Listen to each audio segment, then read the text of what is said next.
Assalamualaikum warahmatullahi wabarakatuh. Alhamdulillah wa syukurillah wassalatu wassalamu ala rasulillah. Jumpa kembali dengan Bunda Saraswati Channel. Kali ini Bunda Saraswati mau bercerita memenuhi request dari ibunya Rara dan juga Nisa dan juga Abang Jepri ya. Semoga kalian juga menyimak video ini. Dan juga sebelumnya Bunda mohon maaf bagi yang belum subscribe, tolong di subscribe ya, di like dan di komen. Insya Allah kalian semua akan bahagia karena setelah membuat Bunda bahagia. Dan tak ucapin terima kasih bagi yang sudah follow Bunda, dan semoga senantiasa sehat walafiat, tidak kurang satu apapun, selalu dimudahkan dalam segala urusan, banyak rezeki yang berkah dan manfaat. Amin. Allahumma amin ya robbal alamin. Baiklah, kali ini Bunda mau cerita tentang kehidupan di Hong Kong. Ada salah satu teman ya, yang tetangga saya kebetulan ya, sebut saja Sumiati, nama samaran ya. Dan dia pergi ke Hong Kong tahun 1995 karena dia anak pertama dari 5 bersaudara dan berkeinginan untuk membesarkan adik-adiknya, untuk membantu ibunya tentang keuangan yang sangat minim karena dia adalah seorang janda. Akhirnya dia pergilah ke Hong Kong. Pada saat itu di Hong Kong 1 bulan, 2 bulan, kayak apa kehidupan di Hong Kong? Ternyata dia bernasib kurang beruntung, dapat majikan yang begitu cerewet dan tidak sesuai dengan harapan. Semua serba salah. Jam 2 malam dia masih cuci baju, jam 3 malam dia masih mandi, akhirnya dia tidur, jam 6 sudah bangun. Itulah sahabat-sahabat kita, saudara-saudara kita yang kurang beruntung di Hong Kong. Bukan semuanya majikan itu baik di Hong Kong ternyata ya. Terus dia bertahan karena dia selalu ingat janji dia di hati. Aku harus menjadi bapak, membesarkan adik-adikku, menjadi tulang punggung, dan menolong ibuku, meringankan beban ibuku yang selama ini ditinggal bapaknya, udah meninggal lama. 1 tahun, 2 tahun, dia lewati dengan sabar dan tabah. Uang gaji yang setiap bulan dibayar itu dikasihkan oleh adik-adiknya untuk sekolah, untuk biaya apapun, biaya rumah tangga, biaya kehidupan yang semakin hari semakin pesat. Karena ada 4 saudara yang masih tinggal di Indonesia, dia adalah yang pertama. Dan kemudian bertahun-tahun dilewati dengan sabar, akhirnya 2 tahun kemudian mendapat majikan yang cukup baik. Karena saking baiknya dia dianggap sebagai keluarga sendiri sepertinya gitu ya. Karena dia enak, setiap bulan dapat gaji, dan dia bisa libur sama teman-teman, sendiau gurau, berdandan rapi, dan tidak memikirkan, bahkan dia tidak memikirkan dirinya sendiri, bahkan nyawa yang Allah titipkan kepada kita 24 jam dia tidak pikirkan bahwa suatu saat nanti mau diambil. Akhirnya dia kerja sampai bertahun-tahun di sini, ada 15 tahun di sini. Ketika itu adiknya yang pertama sudah menjadi polisi, yang kedua menjadi perawat, dan ketiga pun dia masuk bangku sekolah SMA. Yang ketiga dia sudah berada di SMA juga ya, jadi yang SMA itu 2. Akhirnya singkat cerita pulang ke Indonesia. Uang selalu dikirim setiap bulan untuk membiayai adiknya. Dia bahkan tidak memikirkan dirinya sendiri, bagaimana nasibnya diri. Tahu-tahu dia sudah umur 42. Dia orangnya cantik, orangnya juga cerdas dan pintar. Ketika umur 40 dia pulang, punya rencana mau pulang ke Indonesia, mau nikah, membangun rumah tangga, karena adiknya semua sudah sukses.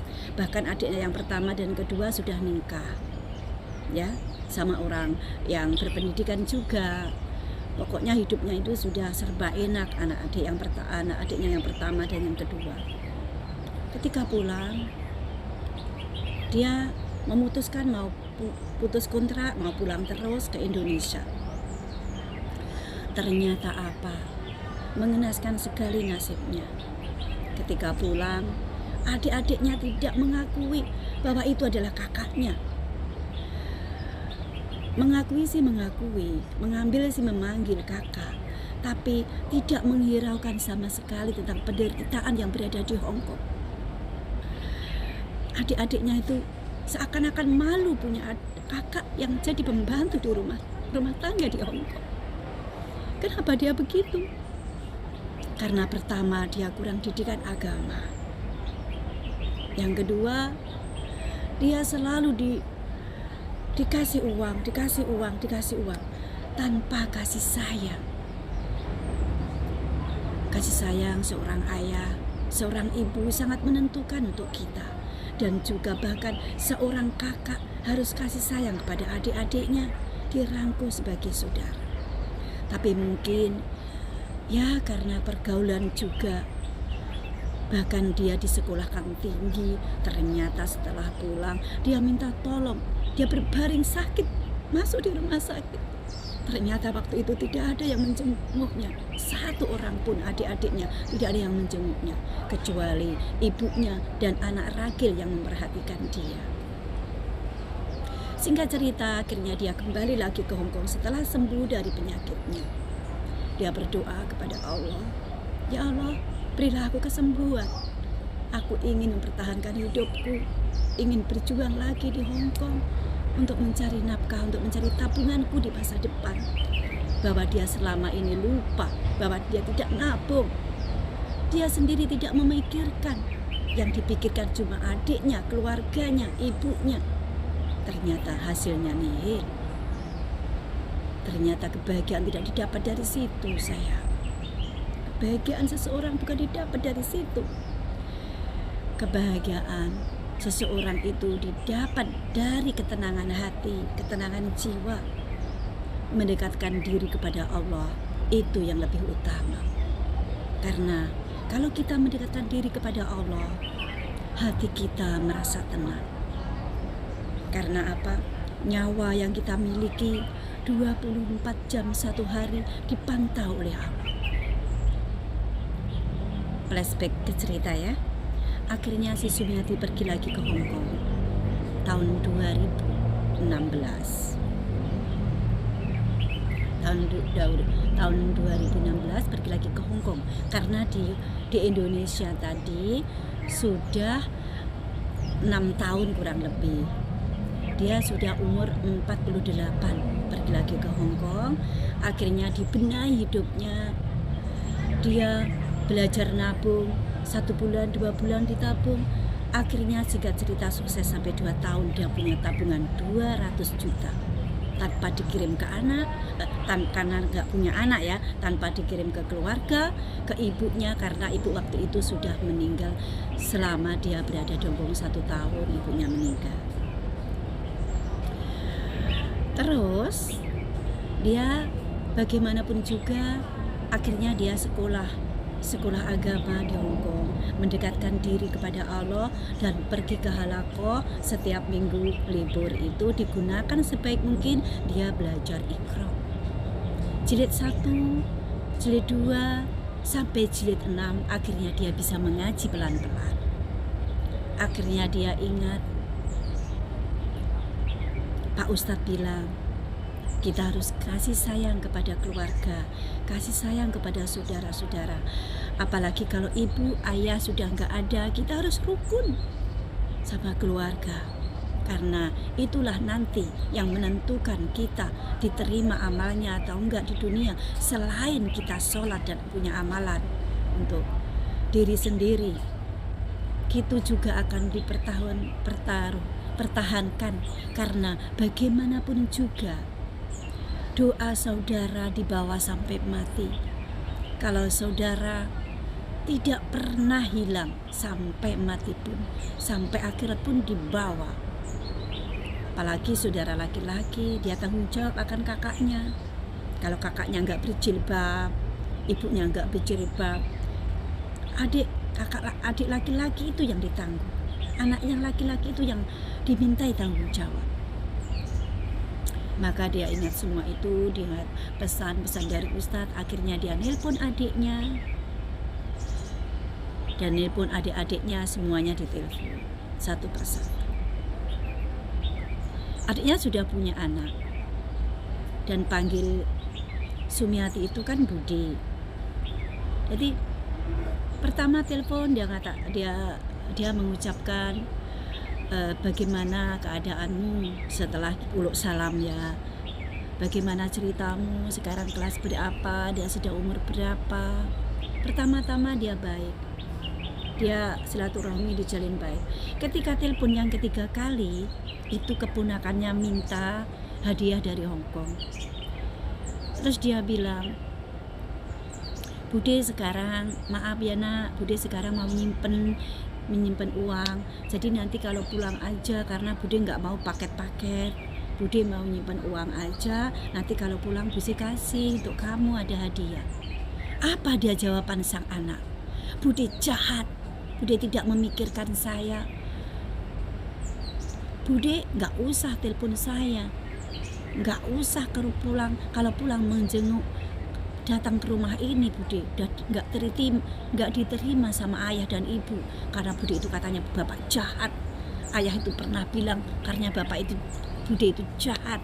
Di Hong Kong selama ini Bude tidak pernah ngasih apapun. Begitu ceritanya, mengenaskan kan. Bahkan yang selama ini dibela-belain, dulunya nggak libur, dia ngumpulin uang cuma ingat si dia, ingat adik-adiknya. Ternyata setelah sukses, apa balasan mereka? Padahal kalau kita tahu, saudara-saudaraku yang berada di Indonesia, yang ditinggal istrinya kerja di sini, anaknya kerja di sini, sebagai ibu dan bapak, sebagai saudara, harus mendoakan, harus sedikit memikirkan, sudah makankah atau belum anakku yang di Hong Kong, anakku yang di sana, udah makankan atau belum, udah istirahat atau belum, sekarang lagi apa? Tolong dong pikir sedikit. Jangan mau uangnya saja tapi orangnya tidak mau. Bahkan banyak cerita anaknya sendiri pun yang sudah dengan gembiranya, dengan senangnya melupakan ibunya yang berjuang di sini, bahkan malu mengakui ya ibunya, karena ibunya sebagai pembantu yang dianggap rendah. Ketahuilah bahwa orang di Hong Kong, di luar negeri, dimanapun mereka berada, yang di Saudi, di Singapura, di Taiwan, di Malaysia, di Brunei Darussalam, semua BMI, buruh migran Indonesia yang berada di luar negeri, itu semua ternyata wanita hebat. Engkau yang kuliah S1, S2, S3 tidak akan pernah bisa menjadi seorang pembantu di luar negeri, kecuali kita. Karena kita itu adalah wanita pilihan, lelaki pilihan yang menjadi TKW di luar negeri. Kalau kamu tahu perjuangannya dan penderitaannya, bahkan apapun dia tidak merasakan bahwa dia itu menderita, bahwa dia sekalipun tidak dikasih makan oleh majikan, itu tidak membuat dia menderita batin, karena dia untuk memperjuangkan kalian-kalian yang berada di Indonesia sebagai anak. Seperti saya contohnya, saya harus berjuang. Saya tidak rela ketika anakku dibilang gak punya bapak, karena bapaknya sudah meninggal lama.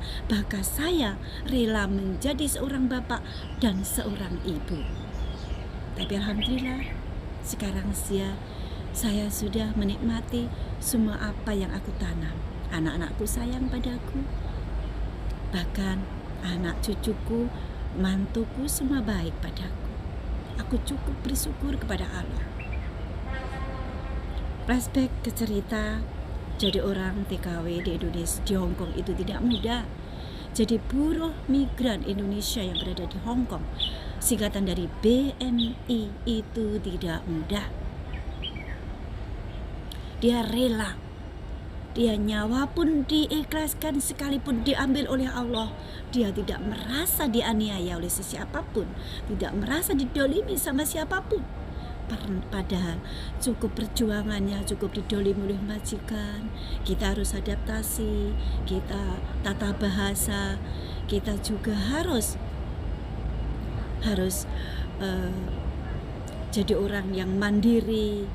Apapun penderitaan di sini, tidak pernah bilang sama keluarga dan anak dan saudara.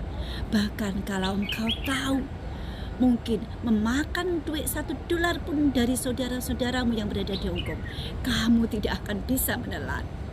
Kamu tidak akan bisa menelan dan tidak akan bisa menggunakan dengan sesenang hati. Karena cukup pahit penderitaan di Hong Kong dan di mana di luar negeri. Itu cukup pahit, sayang.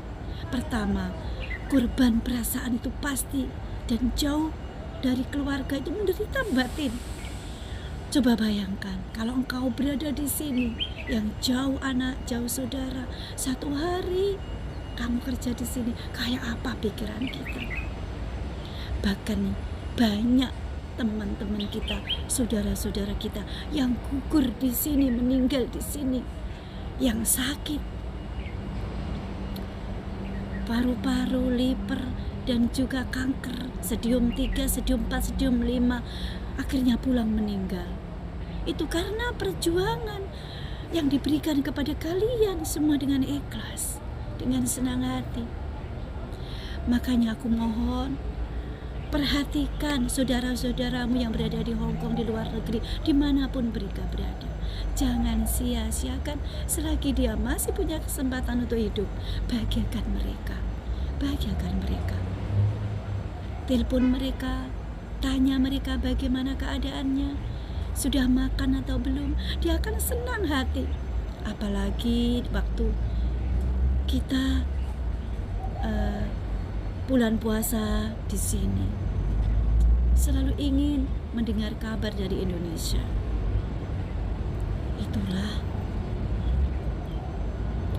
cerita dari teman kita BMW yang berada di Hong Kong yang bernama Mbak Sumiati. Akhirnya kita bisa dikatakan dia itu cuma ada satu cara mendekatkan diri kepada Allah.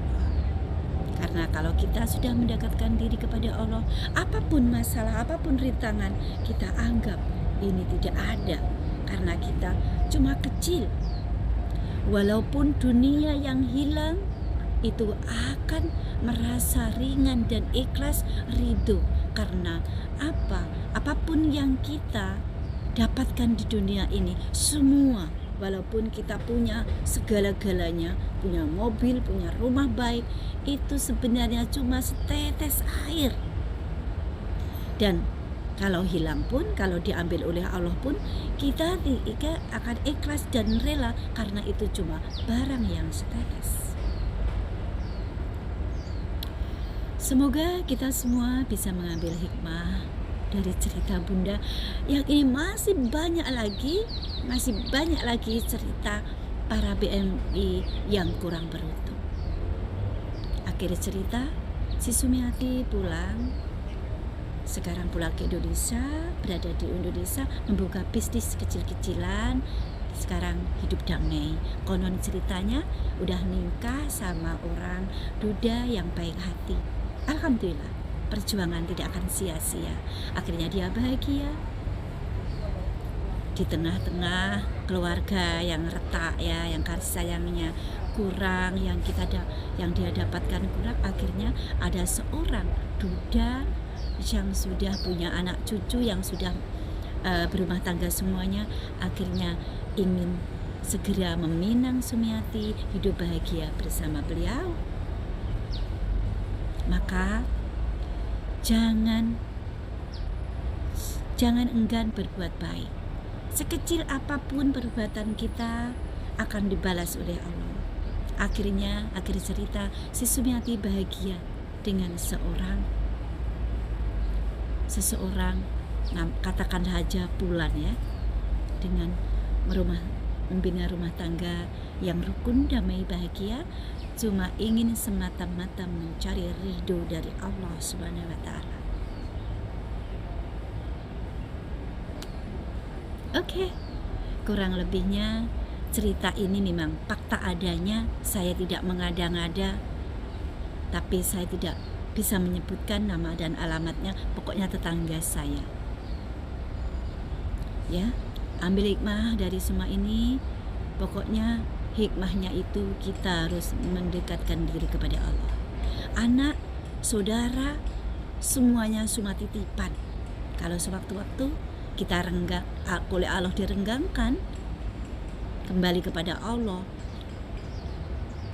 kita juga harus ikhlas. Toh suatu saat nanti di akhirat kita ketemu. Syukur-syukur kalau kita di surga bisa ketemu.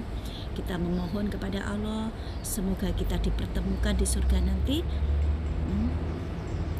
dan mendapat syafaatnya baginda Rasul Muhammad SAW. Ketika kita sudah dihisab, diampuni segala dosa, kita diampuni dan semua akan kita dikumpulkan di akhirat bersama keluarga, anak, suami yang kita cintai di dunia.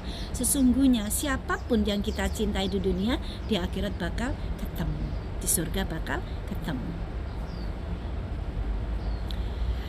Doaku kali ini semoga saudara-saudaraku terutama yang bekerja di Hong Kong, di Taiwan, di Singapura, Malaysia, di Abu Dhabi, di Brunei Darussalam, semuanya diridhoi oleh Allah, diberi keselamatan, dimudahkan dalam segala urusan, dan kemana-mana selamat, diselamatkan oleh Allah. Ingat, hanya mengingat Allah, hati kita akan menjadi tenang. Sesulit apapun, sesibuk apapun, luangkan waktumu. Kalau udah waktu sholat, kita harus memenuhi panggilan Allah Subhanahu wa Ta'ala. Kita harus menggelar sajadah dimanapun berada. Kita cepat-cepat ambil wudhu dan sholat. Oke, cukup sekian. Inilah yang bisa saya beberkan, terutama kepada ibunya Rara ya. Kalau kurang paham, telepon Bunda di nomor telepon 6171 8744. Oke, insya Allah Bunda respon 24 jam. Bunda bisa menjawab ya. Kalau mungkin tidak bisa mengangkat telepon suatu saat nanti, atau kemudian beberapa jam lagi tak telepon ya. Untuk Mas Jepri baik-baik di sana, semoga istrinya selalu baik dalam ridhonya Allah dan pulang dengan selamat, pulang ketemu anak dan suaminya bahagia, berkumpul bersama keluarga masing-masing tentunya ya. Salam santun silaturahmi dari Bunda Saraswati. Akhir cerita, wabillahi taufiq wal hidayah, waridwan wa inayah. Wassalamualaikum warahmatullahi wabarakatuh. Mohon maaf. Bye.